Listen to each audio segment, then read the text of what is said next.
Awesome crowd today. Always want to be thankful to our fans. I think they're a huge piece of what we do and how we do it. Thought we started off a little bit slow, and then obviously really came together in the second, third, fourth quarter there to finish it out and have a dominant performance. We talked about winning the trenches before this game started, and to be able to rush for almost 300 yards and hold them to under 100 rushing after we started so poorly was a big win for us. And overall operated well. We've got to be cleaner in some of our issues there from a penalty standpoint and just our operation overall. But ultimately, a dominant performance and a really good challenge for us to go head into this next week as we go to Penn State.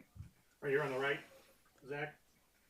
The slow start. What was the message to the team after that second drive? Do your job, right? Really simple. Do your job, right? And know what we came in saying that we were going to do. We can't, allow teams to be able to move the ball like that to start, and we got to stay in rhythm offensively. We lost a little bit of that, but we got it back. Right here in the front, James. You're focusing on run defense, particularly on first down. When you hold them to 17 yards on P and 10, 21 on 16 first downs, how do you feel like you guys did on first down, particularly in the run game? Like I said, better in the second, third, fourth quarter. I think there were some errors by us early that we can clean up, and we gave them, some things and credit to them. They did some stuff that was good, but we gave them some opportunities that we shouldn't give them. So I think we shared that up later on in the game. The Jagger John over here. Who raised their hand? The rushing attack for them really slowed down after that first quarter. What did you guys feel like you were able to do differently on the interior to kind of help that? Yeah, kind of same thing. We just started playing our brand of football, getting knocked back, winning, getting off blocks, not letting guys win one-on-ones, and then finishing to the ball with relentless effort. Second row middle. Yeah, hey, Coach.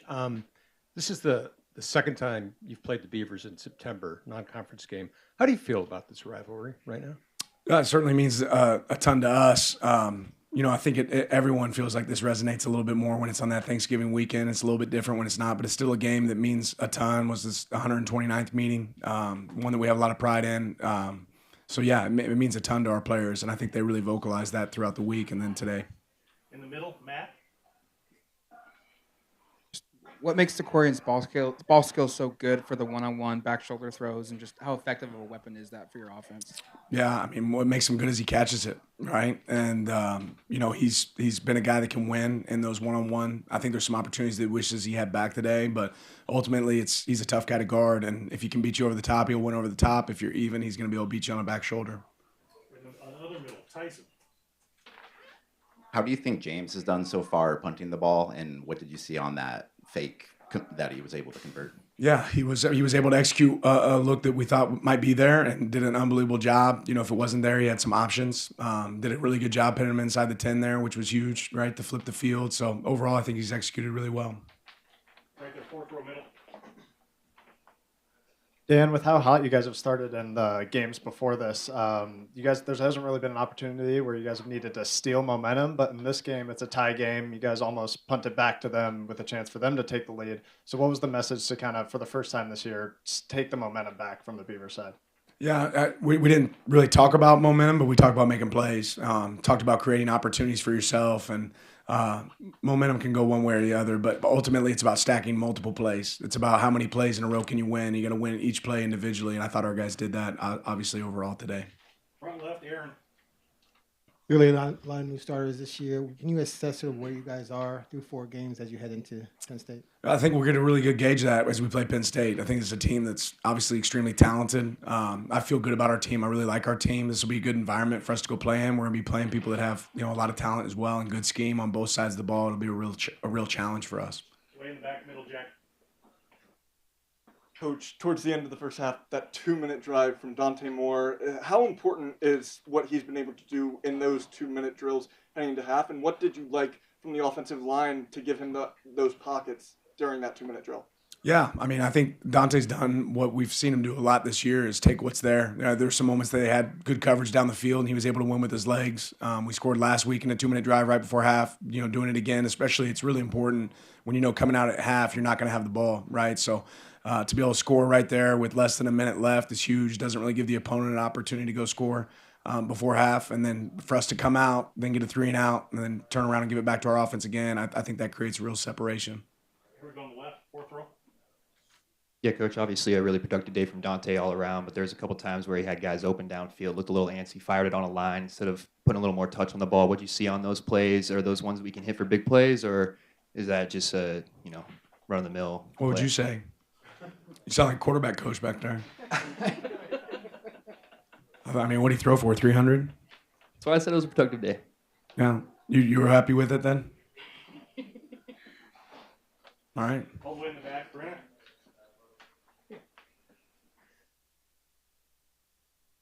This whole season, you guys have traditionally kind of pulled Dante in that fourth quarter, and you could have done that this game. So why did you decide to keep him in? We just made the decision, hey, if it's more than 5 minutes, we're going to get one more drive with our offense. If it's less than, we're going to, do something different. And we wanted to try to create one more clean drive. We weren't clean the drive before. We wanted to finish with a clean drive. Right next for Olivia. How long are you and the team going to enjoy this win before flipping the switch to Penn State? Is it right now? Is it tomorrow morning? Yeah, switch is already flipped. Right here on the right, fourth row. Jeremiah McClellan's made a lot of noise with his blocking, but he gets his first touchdown today. Like how do you reward blocking like that when you give him targets? Yeah, I mean, that's just unbelievable job by J-Mac, and he's going to get a lot more opportunities, right? That's the first touchdown of many for him and Otson. And on our team, he's done a guy, you never know where the ball's going to go at wide out. Every pass play has multiple people it can go to, and he took advantage of it when it was thrown his direction today and did a really good job. Smack dab in the middle, second row. Coach, with being a couple games in now, what can we see from the team now that you've seen it from more of an in-game perspective going forward? What can we look forward to seeing the rest of the season as we get into more competitive play? Kind of be more specific there. I mean, what see?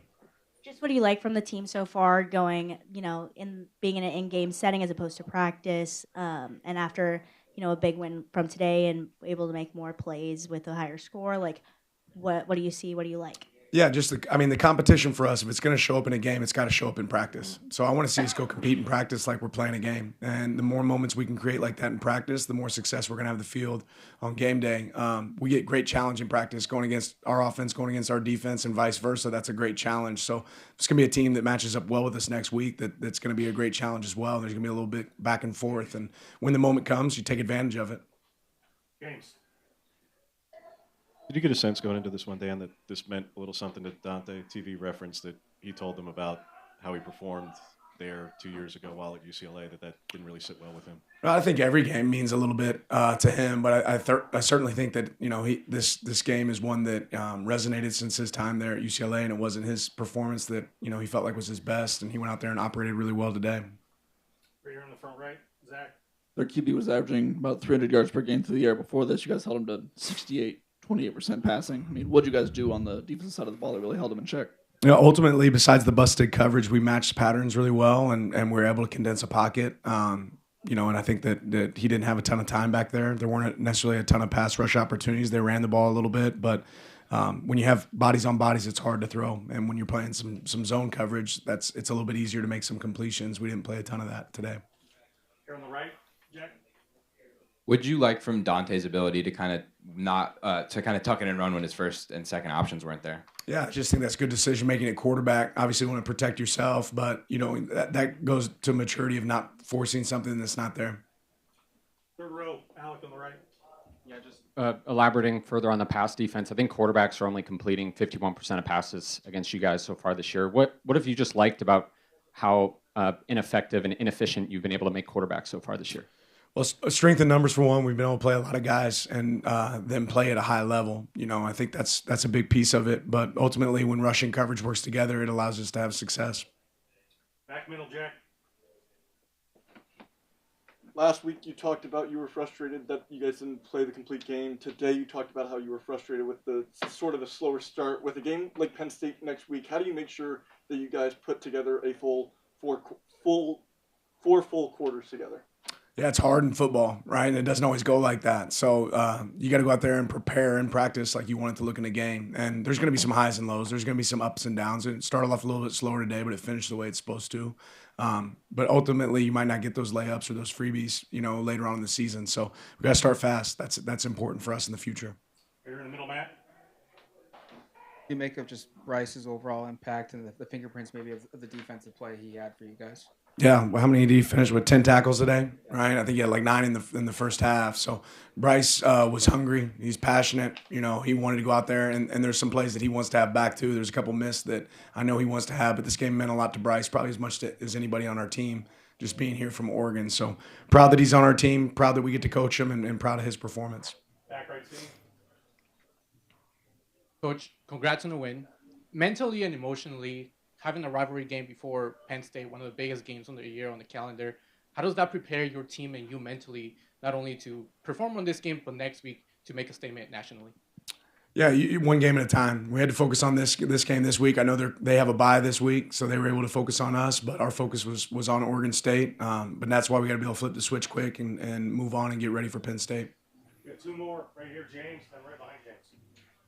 What are your initial thoughts of Penn State? Obviously, they lose Warren, but bring in a bunch of receivers. They return the running backs and Aller. What have you seen from them thus far? Yeah, they're really talented. Schematically, as challenging as anybody that will play, right? As far as what they present on both sides of the ball, they play relentless effort. They play well on special teams. You know, Coach Franklin's teams are always well coached, so it will be a real challenge for us, but one we're excited to attack.